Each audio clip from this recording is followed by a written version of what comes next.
Hi, Jen Crosley from the Ice Resin Design team. Today I'm going to talk to you about found objects. This is one of my favourite things. I love working with found objects. They add a unique feature to your piece that you're making. I tend to look at, if I went to an antique shop or junking where I find most of my things, I look at everything as a frame. So everything I look at, a frame, I can put a picture there. This is a really big piece. I'll probably do this for a book cover. But see, again, this would be a frame in here. You can put a picture in there. Another couple of things you can look out for. I bought these shoe clips. Again, that could be a frame. You'd have to bang this flat, of course, because it's on a curved surface. This again is a frame, so if you were to add your picture over the top, that can be a really unique feature. Another one, keyhole. It would have to be a tiny picture, but again, that is a frame. So look at everything in a different way. Can I put a picture behind it? Can I add it to a piece? Another couple of things I've got here. Another keyhole that I actually got from Leslie Venables, who's actually on the design team. I bought this from her. That's going to be made into a necklace. So you've got to look for the right picture to put behind that.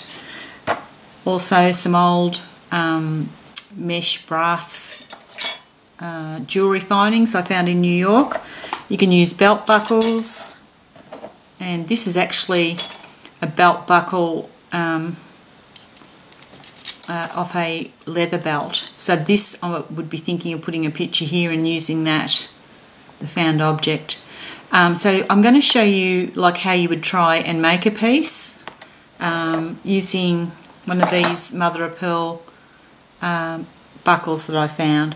So with this, you'd actually have to remove the middle section, which you would have to do that with a saw. I'm not going to do that for you now because you just pop that on there and saw it across the two ends.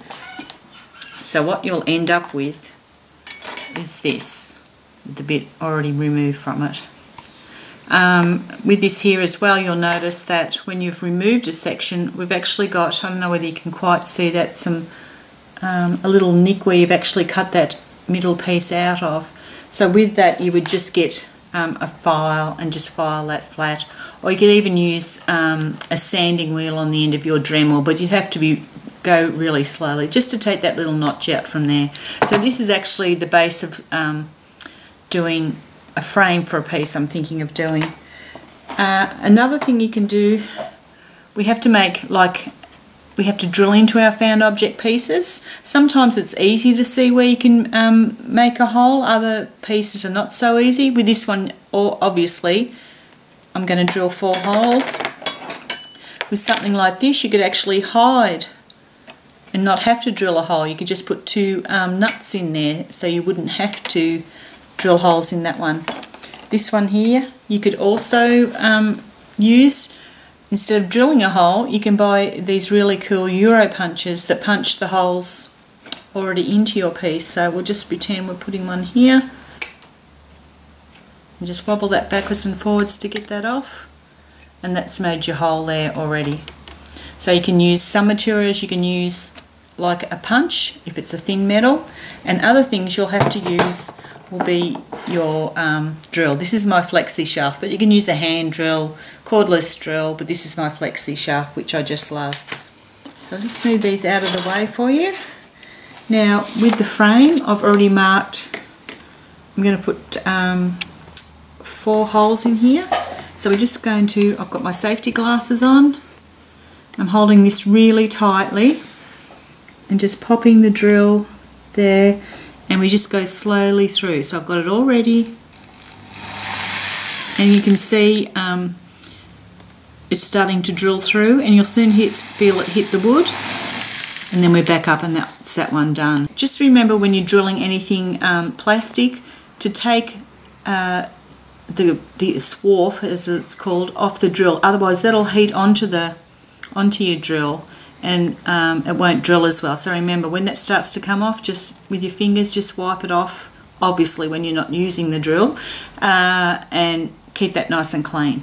Okay, so we've drilled the 4 holes in the belt buckle. Next I'm going to use some metal that I actually bought that's already got a pattern onto it.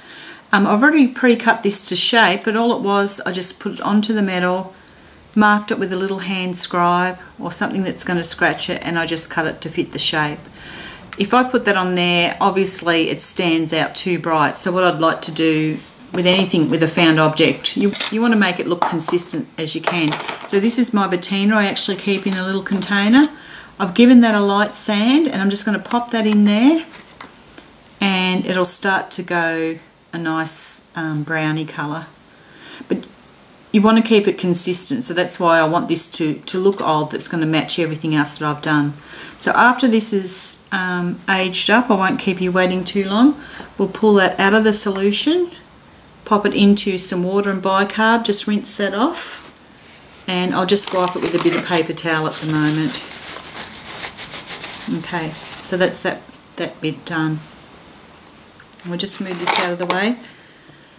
So what you've got now is you've got a base for a found object, which is your belt buckle.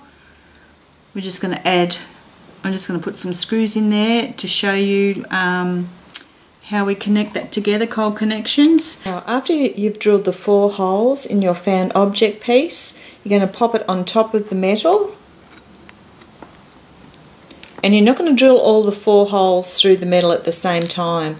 If you do this, sometimes when you go to put your screws in, or nuts and bolts, they mightn't correspond with the hole underneath. If you've slipped a little bit, that's going to throw the whole thing off. So I'll put the nut in here. I'll just grab one here, pop that in.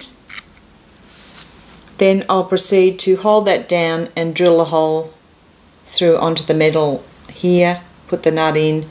And then you should be right for these two, because that's holding that enough to keep those two in the right position.